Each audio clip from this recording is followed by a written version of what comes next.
यह कहानी स्वरचित है। कृपया इसकी चोरी ना करें। माता पिता की मृत्यु के बाद बेटे बहू ने उठाया ऐसा कदम जिसे देखकर सब दंग रह गए। सुनिए, सुबह के 6 बज गए हैं। अब जल्दी उठ जाइए, वरना आपको ऑफिस जाने के लिए देर हो जाएगी। माँ कहाँ है? माँ बाहर है। क्यों, क्या हुआ? माँ को बोलो मैं उठ गया हूँ।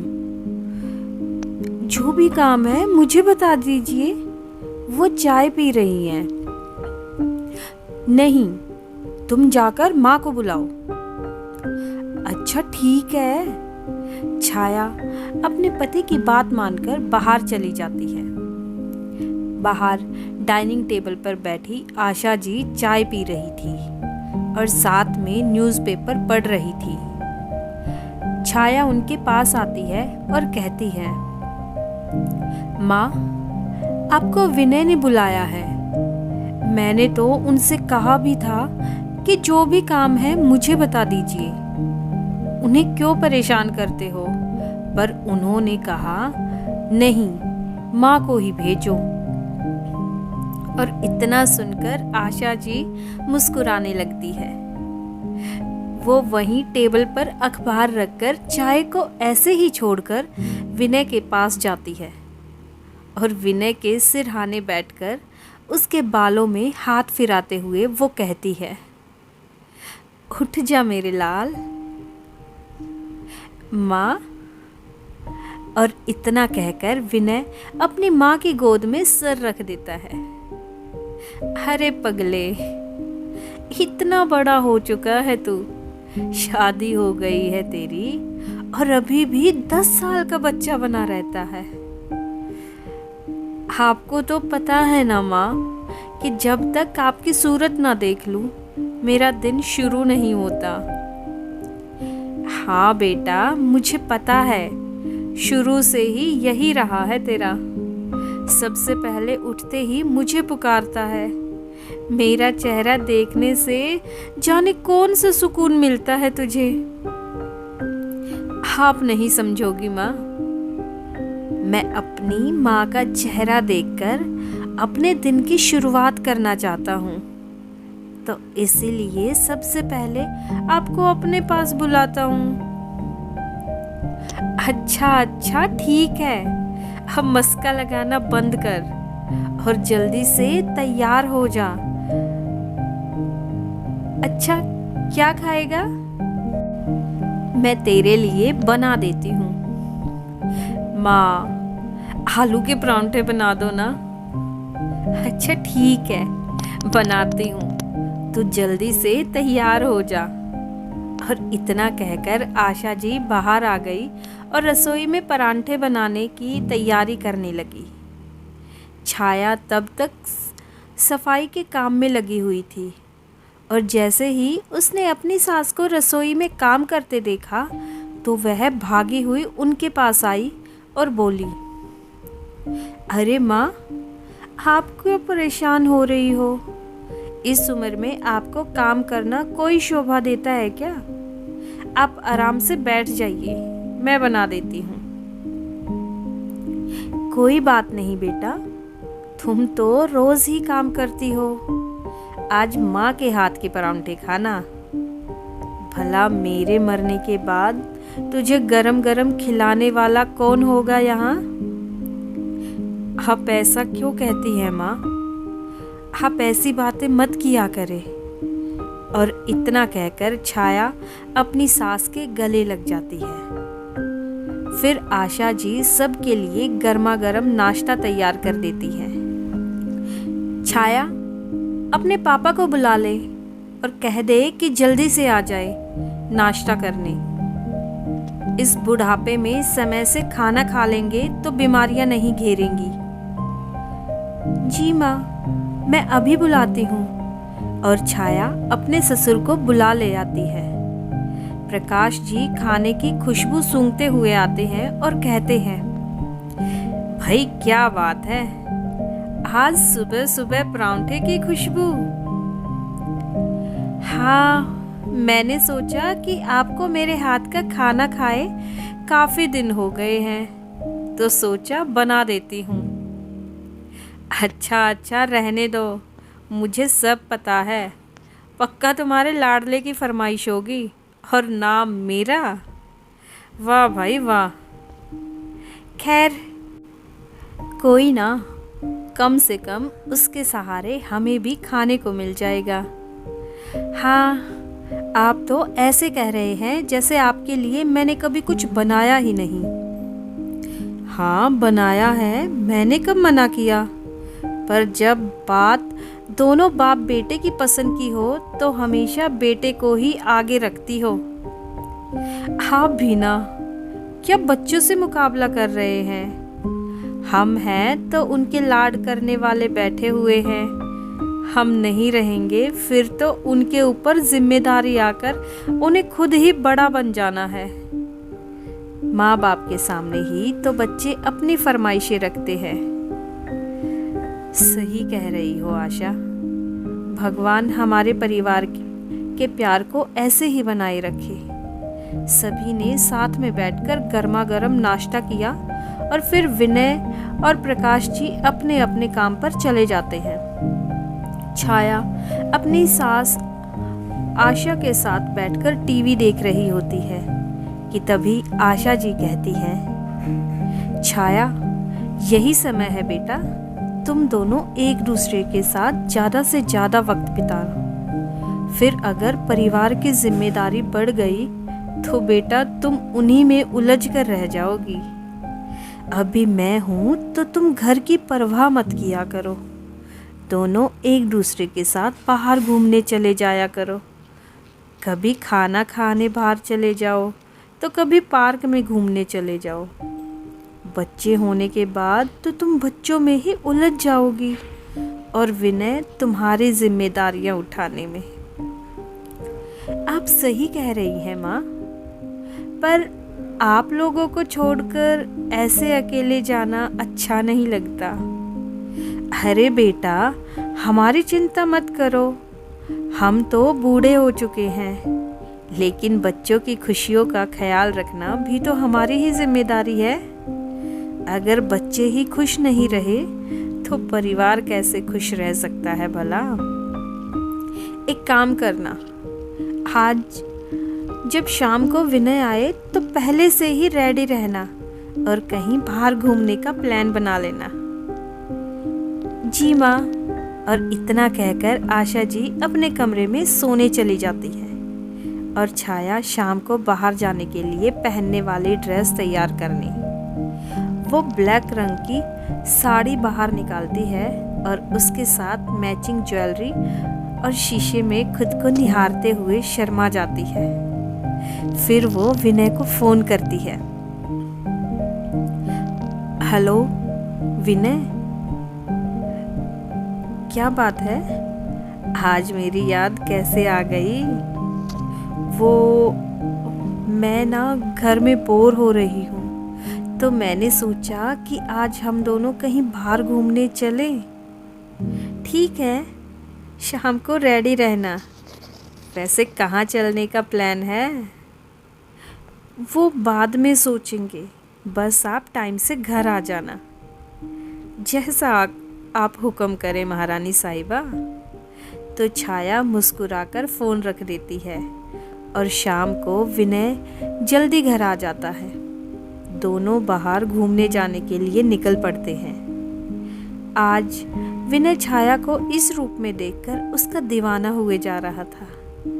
दोनों ने एक साथ खाना खाया, एक दूसरे के साथ काफ़ी समय बिताया और दोनों को एक साथ यूं अकेले समय बिताकर काफ़ी अच्छा लग रहा था। फिर वो वापस अपने घर आ गए। कुछ दिनों बाद प्रकाश जी चहकते हुए घर में आते हैं और आशा जी को आवाज लगाते हैं, सुनती हो भाग्यवान, कहाँ हो? अरे क्या हुआ, इतनी खुशी? हाँ, मैंने तुम्हें बताया था ना मेरे दोस्त दिवाकर के बारे में। हाँ, क्या हुआ उसे? सब ठीक है ना?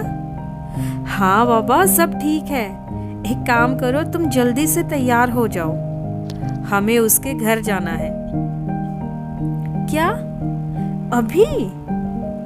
हाँ हाँ, अभी। उसके घर कई सालों के बाद खुशियाँ आई है। उसको पोता हुआ है, बधाई देने जाना है। तो चलो जल्दी से तैयार हो जाओ, जब तक मैं स्कूटी बाहर निकालता हूँ। और उनकी बातें सुनता हुआ तब तक विनय भी बाहर आ गया था। विनय बोला, अरे पापा, स्कूटी क्यों? वैसे भी शाम हो गई है, चलिए मैं आपको गाड़ी से छोड़ आता हूँ। हाँ पापा जी, स्कूटी आजकल सेफ नहीं है, इनके साथ चले जाइए, ये आपको छोड़ आएंगे। नहीं बेटा, तुम यही रहो बहू के साथ, बस थोड़ी सी दूरी पर ही है। मैं और तुम्हारी मम्मी स्कूटी पर चले जाएंगे। और इतना कहकर प्रकाश जी बाहर स्कूटी निकालने लगते हैं और आशा जी तैयार होकर आ जाती है। घर से निकलते हुए आशा जी बहू को कहती है, बेटा, विनय का ध्यान रखना, उसकी थोड़ी तबीयत ठीक नहीं है, हम जल्दी ही आ जाएंगे। जी माँ, आप बेफिक्र होकर जाइए। फिर दोनों वृद्ध दंपति स्कूटी पर निकल पड़ते हैं और निकलते निकलते उन्हें थोड़ी देर हो गई थी। प्रकाश जी की आंखों में सामने से आते वाहन की लाइट चुभ रही थी और उन्हें ठीक से दिखाई भी नहीं दे रहा था कि तभी वे उस जगह पर आ जाते हैं जहां कंस्ट्रक्शन का काम चल रहा था। सड़क पर पत्थरों के छोटे छोटे टुकड़े पड़े हुए थे। स्कूटी जैसे ही उन छोटे पत्थरों के ऊपर आती है तो स्कूटी का बैलेंस बिगड़ जाता है और स्कूटी घिसट कर गिर जाती है और प्रकाश जी के गिरते ही सिर में चोट लग जाती है और वो वहीं बेहोश हो जाते हैं। जबकि पीछे बैठी आशा जी घिसटते हुए एक लोहे के सरिये से टकरा जाती है और वह सरिया सीधा उनकी छाती के आर पार हो जाता है और वो वहीं दम तोड़ देती है। कुछ देर बाद जब वहाँ से आने जाने वाली सवारियों ने उनको देखा तो सबसे पहले उनका फ़ोन ढूंढा गया। आशा जी की लिस्ट में सबसे पहले नंबर पर ही नाम सेव था, मेरा लाडला। उन्होंने उस नंबर पर कॉल किया और उधर से आवाज़ आई, हेलो, हाँ माँ, आप पहुँच गए? कि तभी कॉल करने वाले ने कहा, क्या आप इनके बेटे लगते हैं? जी हाँ, और माँ कहाँ है? आप कौन हो? देखिए, उनका एक्सीडेंट हो चुका है और दोनों की हालत गंभीर है। आप जल्दी से सिटी हॉस्पिटल आ जाइए। और फिर उनमें से कुछ लोग उन्हें हॉस्पिटल लेकर चले गए। विनय और छाया दोनों अफरा तफरी में हॉस्पिटल पहुंचते हैं। हॉस्पिटल में आशा जी को मृत घोषित कर दिया जाता है और डॉक्टर की लाख कोशिशों के बावजूद भी प्रकाश जी को बचाया नहीं जा सका। उनके सिर में अंदरूनी चोट लगने से खून अंदर ही अंदर बहने लगा था, जिसके कारण उनकी मृत्यु हो गई। दोनों बच्चे एक पल में अनाथ हो गए थे। उनका हंसता खेलता परिवार बिखर गया। किसको पता था कि मौत उनके इतने करीब खड़ी थी।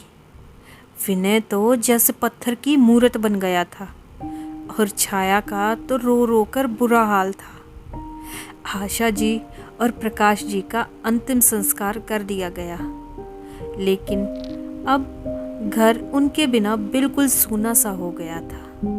विनय का खाना पीना तक छूट गया था। वो लगभग कमरे में ही बंद रहता था और छाया को रह रहकर अपनी सास के आखिरी शब्द याद आ रहे थे, छाया बेटा, विनय का ख्याल रखना। पर कैसे कैसे संभाले वो विनय को? इस हालात में उसे कुछ समझ नहीं आ रहा था।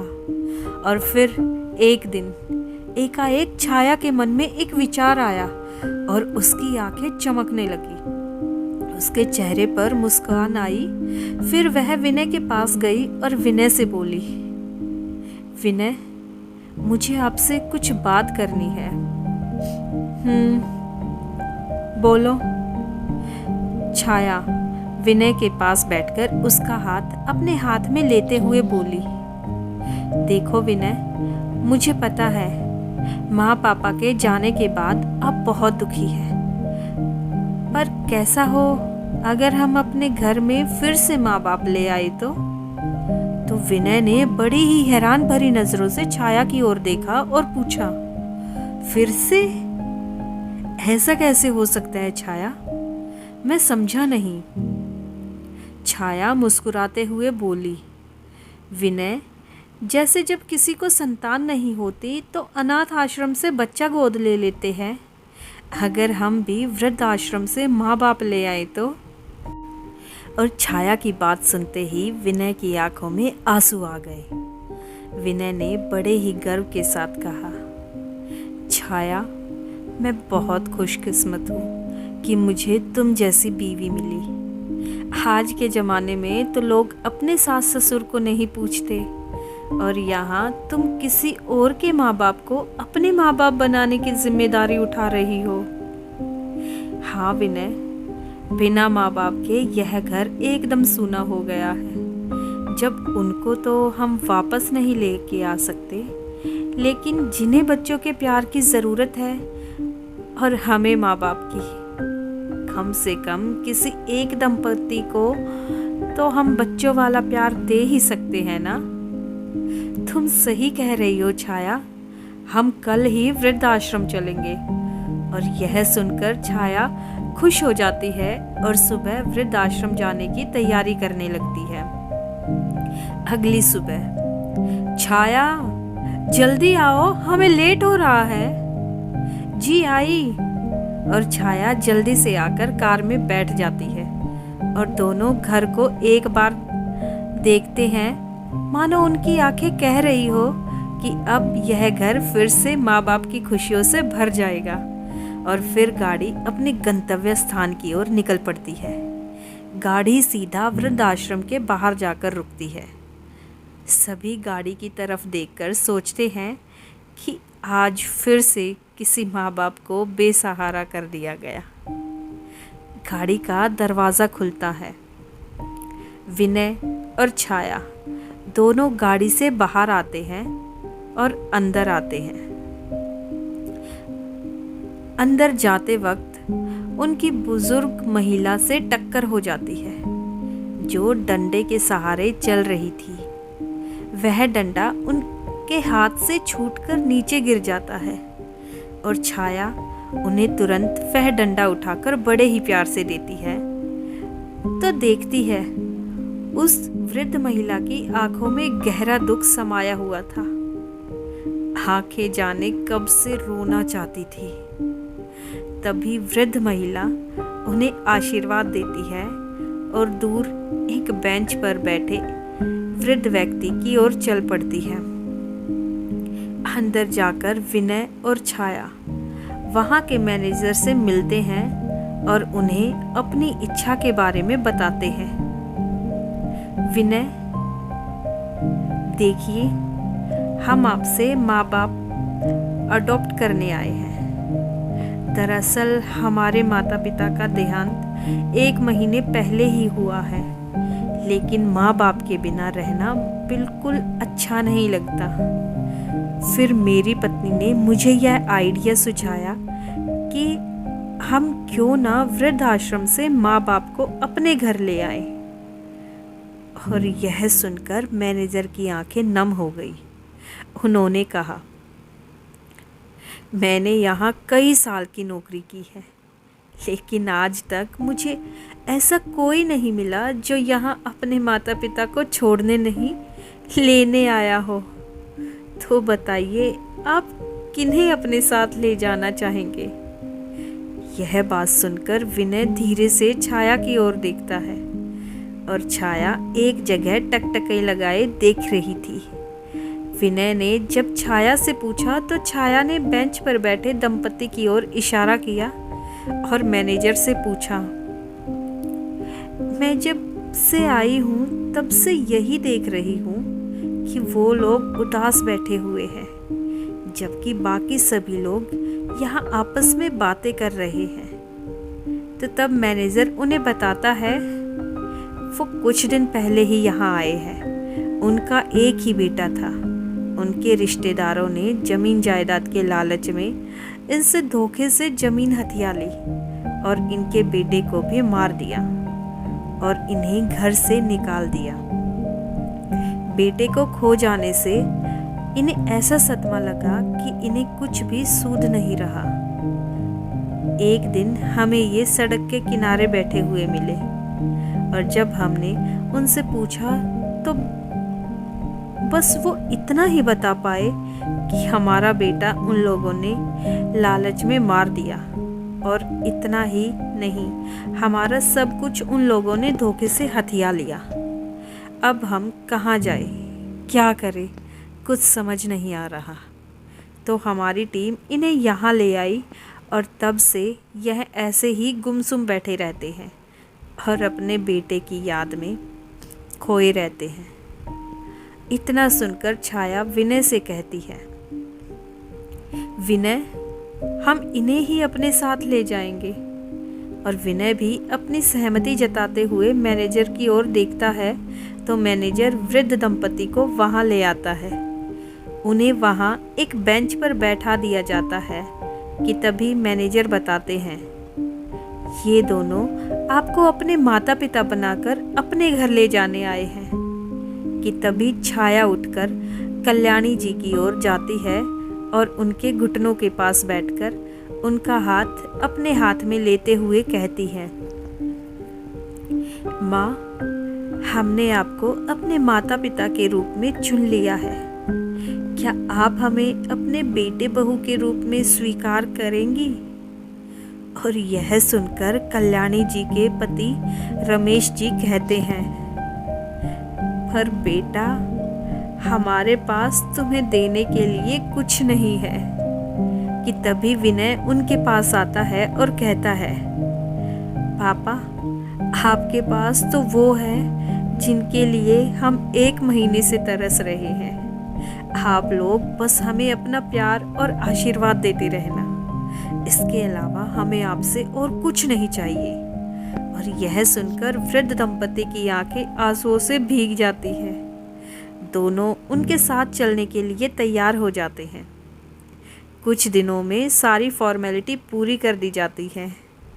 आज विनय और छाया उन्हें अपने साथ अपने घर ले जाने आए थे। सभी गाड़ी में बैठकर घर की ओर चल देते हैं। गाड़ी जैसे ही घर के बाहर रुकती है तो विनय और छाया उन्हें गाड़ी से उतारते हुए घर दिखाते हैं और विनय कहता है, माँ, पापा, आज से यही आपका घर है, चलिए अंदर चलिए। कि तभी छाया विनय को रोकते हुए कहती है, अभी रुकिए, ऐसे कैसे? मम्मी पापा पहली बार घर आ रहे हैं, ऐसे कैसे आप उन्हें अंदर ले जा सकते हैं? माँ, थोड़ा इंतज़ार करना होगा आपको, मैं बस अभी आई। और इतना कहकर छाया दौड़ती हुई अंदर चली जाती है और जब वापस आती है तो उसके हाथ में आरती का थाल सजा हुआ था। वो दरवाजे के पास खड़ी होकर कहती है, अब आप लोग अंदर आ जाइए। और वह लोग दरवाजे के गेट के पास खड़े हो जाते हैं और छाया उनकी आरती उतारती है। फिर दोनों को टीका लगाती है और उनके पैर छूकर आशीर्वाद लेती है। फिर घर में आने का इशारा करती है और दोनों घर के अंदर प्रवेश करते हैं। फिर दोनों को उनका कमरा दिखा दिया जाता है।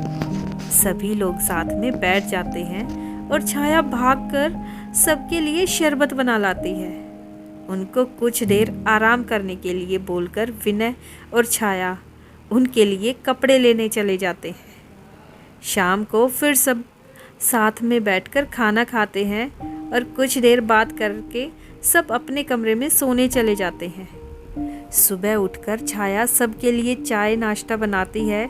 फिर कल्याणी जी और रमेश जी को चाय पीने के लिए देती है और विनय को उठाने उनके कमरे में चली जाती है। अब उठ भी जाइए विनय, 7 बजने को आए हैं, ऑफिस नहीं जाना क्या? माँ उठ गई? हाँ जी उठ गई। तो माँ को बुला दो ना। और छाया मुस्कुराती है और कल्याणी जी के पास आकर कहती है, माँ आपको विनय ने बुलाया है। और कल्याणी हैरत भरी नज़रों से छाया को देखती है और फिर छाया उन्हें उठाकर विनय के पास ले आती है और उन्हें विनय के सिरहाने बिठा देती है। फिर विनय से कहती है, विनय माँ आ गई। और यह सुनते ही विनय तुरंत माँ की तरफ चेहरा करके अपनी आंखें खोलता है और सबसे पहले माँ का चेहरा देखता है। फिर कल्याणी जी की गोद में सर रख लेता है और कहता है, अब मेरा दिन सबसे अच्छा जाएगा। कल्याणी जी को कुछ समझ नहीं आता तो छाया उन्हें बताती है कि शुरू से ही विनय माँ का चेहरा देखकर सबसे पहले अपने दिन की शुरुआत करते हैं। माँ इन्हें ऐसे ही उठाया करती थी। उन दोनों से इतना प्यार और सम्मान पाकर कल्याणी जी की पलकें भीग जाती है और वहीं बाहर खड़े रमेश जी भी मुस्कुराने लगते हैं। एक दिन विनय के जाने के बाद छाया की तबीयत बहुत ज़्यादा खराब हो जाती है। उसको लगातार उल्टी आती है और यह देखकर कल्याणी जी और रमेश जी घबरा जाते हैं और तुरंत विनय को फ़ोन करके उस घर आने के लिए कहते हैं। और रमेश जी तब भागकर डॉक्टर को बुला लाते हैं। डॉक्टर घर आकर जब छाया को चेक करती है तो वो बताती है कि घर में नन्हा मेहमान आने वाला है। और यह सुनकर सभी खुशी से नाचने लगते हैं। अब कल्याणी जी छाया का एक बेटी की तरह ध्यान रखने लगती है। छाया का जब भी जो मन करता कल्याणी जी उसे तुरंत बनाकर दे देती। ऐसे ही माता पिता के सानिध्य ने 9 महीने पूरे हुए और छाया ने एक बेटी को जन्म दिया जिसका नाम कल्याणी जी और रमेश जी ने करुणा रखा। विनय हॉस्पिटल में रूम के अंदर जब छाया से मिलने गया तो छाया ने विनय का हाथ पकड़ते हुए कहा, देखा विनय, माँ पापा के आने से घर में खुशियाँ ही खुशियाँ आई है। और विनय छाया को अपने सीने से लगाकर प्यार से उसका सर सहलाने लगा। बाहर खड़े वृद्ध दंपति का यह युगल उन बच्चों की बात सुन रहा था। दोनों ही उनका निश्चल प्रेम और अपनापन देखकर भावाविभोर हुए जा रहे थे। विनय और छाया के रूप में उन्हें सही मायने में अपना बेटा और बहू मिल गए थे। उनका परिवार पूरा हो चुका था और सब एक साथ खुशी खुशी एक परिवार की तरह रहने लगे थे। सो फ्रेंड, आपको मेरी आज की वीडियो अगर पसंद आई हो तो वीडियो को लाइक, शेयर और कमेंट ज़रूर कीजिए। और अगर आपने चैनल को अभी तक सब्सक्राइब नहीं किया है तो चैनल को सब्सक्राइब ज़रूर कीजिए। Thanks for watching.